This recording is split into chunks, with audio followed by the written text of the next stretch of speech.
Hi, I'm Angela, and this mass extinction and rare earth. About 500 years after the Cambrian explosion, on the day that an asteroid entered into the atmosphere, striking down toward what is now called the Yucatan region of Mexico, and this is where Mexico is right here, and that's where the asteroid hit.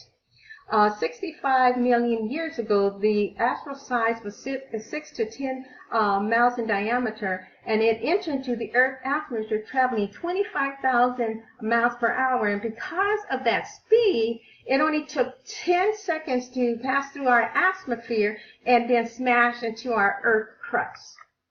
Now, upon the impact, the energy created a non-nuclear explosion at least 10,000 times as strong as the blast that would result in human entire nuclear detonate at the same time.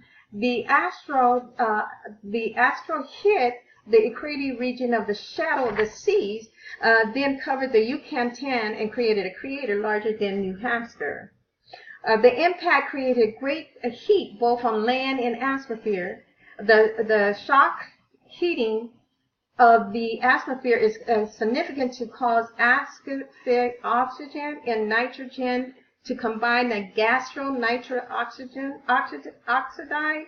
This gas then changed to nitric acid when combined with rain, and because of that, the tall waves from the impact eventually smashed into the continental shoreline of North America. And when that was all over and it receded, then you see monstrous deposit of bleached and bloated dinosaurs, cactus that uprooted the trees. And this is where you see the dead dinosaurs.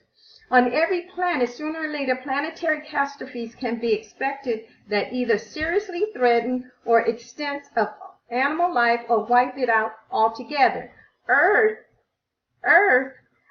is constantly threatened by the planetary catastrophe, mainly by impact of comets and asteroids crossing the Earth orbit.